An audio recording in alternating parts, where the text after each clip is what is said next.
আমার ওই পশুগুলো এত বড়,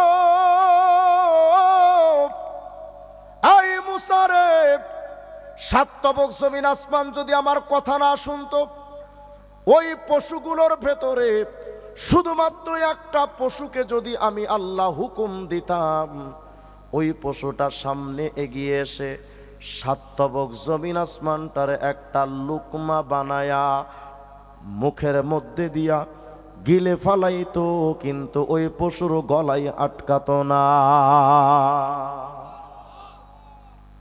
পশুর গলা কত বড়, যার গলা এত বড় তার বডি কত বড়।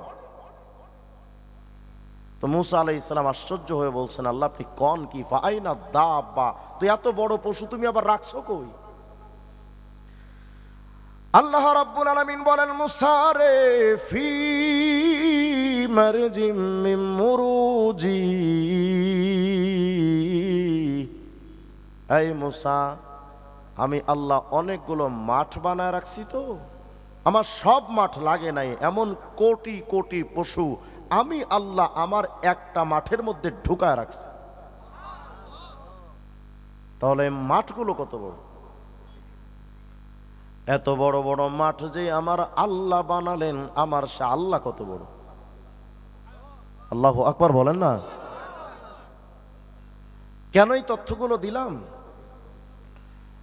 রব্বুল আলামিন সমস্ত মানব জাতিরা বুঝাতে চান, মানব রে, এই জমিনটা যত বড়,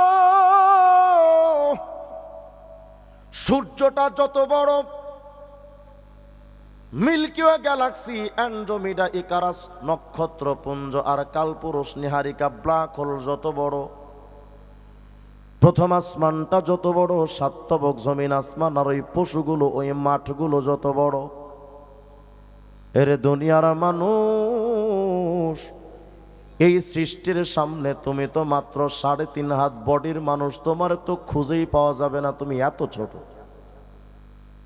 সামান্য আসমানে বিমানে উঠলে নিচের মানুষ খুঁজে পাওয়া যায় না, মানুষ কোথায়? মানব রে, ওই সৃষ্টির সামনে তুমি এত ছোট, তোমার খুঁজেই পাওয়া যাবে না। কিন্তু এ মানব জাতি, তোমরা আমার সৃষ্টিগতভাবে ছোট, কিন্তু আমি আল্লাহ যখন এই সৃষ্টিকে বানাইলাম, মহাকাশকে যখন বানাতে চেয়েছিলাম, আমি শুধু বলেছি হও ফায়াকুন, তো হয়ে গেছে। এই বিশাল সৃষ্টি করার জন্য আল্লাহর অনেকগুলো মিস্ত্রি লেগেছে, বিষয়টা এমন নয়। বড় বড় সৃষ্টি আমার রব করেছেন, এ সকল সৃষ্টির জন্য শুধু আল্লাহ বলেছেন হও, তো হয়ে গেল। কিন্তু আল্লাহ তাআলা মানব জাতিরে বলেন, মানব জাতিরে, বড় বড় সৃষ্টি আসমানকে আমি হও শব্দ দিয়া বানাইলাম, জমিনটারে হও শব্দ দিয়া বানালাম, সাত তবক জমিন আসমান রে হও শব্দ বলেই বানাইলাম। কিন্তু মানব জাতি তোমরা ছোট হতে পারো, যখন আমি তোমাদেরকে বানাইতে চাইলাম, আমি আল্লাহ শুধু হও শব্দ দিয়া বানাই নাই, বরং খলাকতু বিয়াদাইয়া, বড় যত্ন করে আমার কুদরতি হাত দিয়া তোমাদের বানিয়েছি। তার মানে কি আমাদের মতো মনে হয় আল্লাহর হাত আছে নাকি? আল্লাহ যে বললেন আমার হাত দিয়ে বানিয়েছি, এর মানে এই নয় যে আল্লাহর হাত পা আছে। এটা ইসলামী একটা গুরুত্বপূর্ণ আকীদা। মুশাব্বিহা মুজাসসিমা ইহুদি আর আহলে হাদিসদের আকীদা হলো আল্লাহর হাত পা আছে, কিন্তু আমাদের আহলে সুন্নাহ ওয়াল জামাতের আকীদা হলো লাইসা কামিসলিহি শাই, আল্লাহর কোনো তুলনা নাই। আল্লাহ কেমন, তিনি যেমন। আল্লাহকে নিয়ে গবেষণা করার মেধা কোনো মানুষের নাই। আল্লাহ যে বললেন আমার হাত দিয়ে বানিয়েছি, এর মানে হলো আমরা মারেফতের পথে চলে, ওদেরকে যত বুঝান কাজ হবে না। তো ভাই নামাজটা পড়েন, কই কিসের নামাজ? মারেফত জগতে ঢুকে গেলে কে নামাজ লাগে? আচ্ছা বলেন তো, আমার নবীজির চাইতে বড় মারেফতওয়ালা ছিল কেউ? নবীজি নামাজ ছেড়েছেন কবে? নবী যদি মারেফতওয়ালার সর্বোচ্চ শীর্ষ অবস্থান করে এক ওয়াক্ত নামাজ ছাড়তে না পারে, তুই কোন মহাপণ্ডিত, কোন গোয়ালের গরু যে তোর নামাজ লাগে না? আমার নবী তো পুরা জিন্দেগিতে শরীয়ত মেনে গেছেন, কথা কয় না? শরীয়ত মানে কি? কোরআনের আইন, হাদিসের আইন, সাহাবায়ে কেরাম, টোটাল ইসলামী বিধানের নামই তো শরীয়ত। আচ্ছা বলেন তো, আমার নবীজি ইসলামের আইন মানতেন না মানতেন না? তার মানে আমার নবীজি ছিলেন শরীয়তপন্থী, কথা কয় না? আমরা কিন্তু মারেফাত অস্বীকার করি না, আমরা মারেফাত বিশ্বাস করি। কিন্তু আমাদের বিশ্বাস হলো শরীয়ত মানতে মানতে এক বান্দা আল্লাহর এতটা প্রিয় হয়ে যায় যে তার অন্তরে আল্লাহ ইমানের একটা স্বাদ, একটা মজা, একটা নূর দান করেন। ওই নূর যখন কোনো বান্দার হাসিল হয়ে যায় তখন সে আল্লাহকে ডাক দিলে দুনিয়ার মিষ্টির চাইতে আরো বেশি মজা পায়। এটা হলো মারেফাত। আমার নবী সবচেয়ে বড় মারেফাতওয়ালা ছিলেন। ওই নবী কোনদিন শরীয়তকে অমান্য করলেন না। আর গাঞ্জা বাবাদের শরীয়ত লাগে না, হুজুর আমরা শরীয়ত মানি না। কি মানুষ হুজুর আপনারা তো শরীয়তি মোল্লা, আর তোরা কয় আমরা মারেফাতি পাগলা। আছে না? না, এদের পাগল ছাগল যদি মরে তো কবরে মোমবাতি জ্বালায়। বলেন তো কবরে মোমবাতি জ্বালানো জায়েজ না হারাম? জোরে কন। এরা নিজেদের কবরে মোমবাতি জ্বালাবার গান গায়, কয় পাগল মরলে বাতি জ্বলে, মোল্লা মরলে জ্বলে না। আছে না? আপনাদের এদিকে বাউল গানটা হয়নি? হয়। পাগল মরলে বাতি জ্বলে, মুন্সি মরলে জ্বলে না, পাগলার কাছে খোদাই থাকে, কান্নার দলে দেখে না, টুনটুনা টুনটুন। আমি বললাম আমাদের কবরে আগুন জ্বলবে কে? কবরে তোদের তো আগুন জ্বলার কথা, কারণ দুনিয়াতে রসুলের শরীয়ত বাদ দিয়া জাহান্নামের টিকিট কেটে যে কবরে গেলি, তুই কবরে যাওয়ার সাথেই যে তোর কবরে জাহান্নামের আগুন দাউ দাউ করে জ্বলে, তার প্রমাণ তোর কবরের ওপরেও জ্বলে। আশ্চর্য হবেন যারা আপনাদেরকে মারেফত শিখাতে আসে বাউল গানের রূপ ধারণ করে। এই বেঈমানদের দুই একটা আকীদা আমি আপনাদেরকে শোনাই। এই যে একটা বই দেখতেছেন অখণ্ড লালন সঙ্গীত, বাউলদের এটা হলো কোরআনের মতো ধর্মগ্রন্থ, অখণ্ড লালন সঙ্গীত। কারণ সকল বাউলের মূল গুরু তো লালন ফকির, কথা বলেন।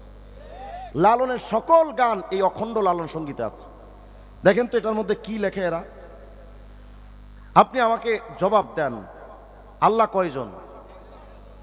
আল্লাহ ছাড়া আর কোনো মূল সত্তা? কুল হুয়াল্লাহু আহাদ, আল্লাহ এক এবং অদ্বিতীয়, লা ইলাহা ইল্লাল্লাহ, আল্লাহ ছাড়া কোন ইলাহ। এই বেঈমানরা কি বলে দেখেন, অখণ্ড লালন সঙ্গীত 63 নম্বর পৃষ্ঠা বলে, যেহি মোরশেদ মানে যিনি পীর সাহেব, যেহি মোরশেদ সেই তো রসুল, ইহাতে নাই কোনো ভুল, খোদাও সে হয়। মানে যিনি পীর তিনি খোদা, তিনি রসুল। বলেন যারা এই আকীদা লালন করে এরা মুসলমান না বেঈমান? আরো জোরে কন। আল্লাহ ছাড়া আর কোন ইলাহ হতে পারে? যদি সকল পীর খোদা হয় তো পৃথিবীতে যদি খোদা পীর থাকে 1 লাখ, তার অর্থ হলো আল্লাহ 1 লাখ। নাউজুবিল্লাহ কয় না? আল্লাহ কয়, আবার কন, আরো জোরে কন। আল্লাহকে 2, 3, 4, 5 বলার সুযোগ।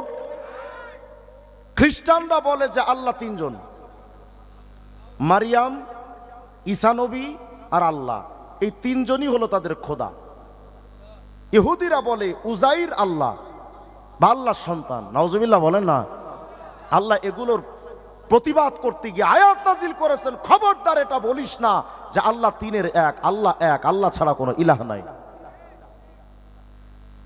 খ্রিস্টানরা লালন করে যে তাদের খোদা 3 জন, আর বাউলরা বিশ্বাস করে যত পীর তত খোদা।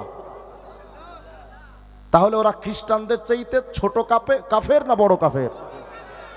ওরা আসবে আপনাদের এলাকায় বাউল গানের নাম দিয়ে, আর আপনার তাদেরকে চান্দা দিবেন, আর বুড়ো বৈশা আকিসবিরিতে টান দেয় আর মাথা ঝোঁকা, কি সুন্দর গান, কথা কয় না?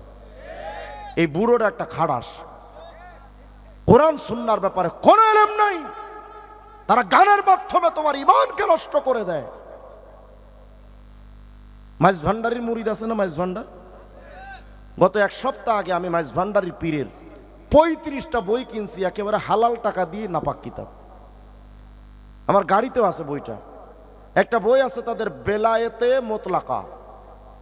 এই বেলায়েতে মোতলাকার মধ্যে মাইজ ভান্ডারী পীর লিখেছে শুধু ইসলাম নয়, যে কোনো ধর্ম পালন করে জান্নাতে যাওয়া যায়। বলেন তো ইসলাম ছাড়া কোনো ধর্ম পালন করা যাবে? যারা এই কথা বলে ইসলাম ছাড়া যে কোনো ধর্ম পালন করা যায়, তারা মুসলমান না বেঈমান? একই বিশ্বাস মাইজ ভান্ডারী পীরের, যে যিনি পীর তিনি খোদা, তিনি রসুল। এই জন্য মাইজ ভান্ডারী পীরের এক মুরিদ একটা গান বানাইছে, মুর্শিদে খোদা মুর্শিদে রাসূল। মুর্শিদ মানে পীর সাহেব।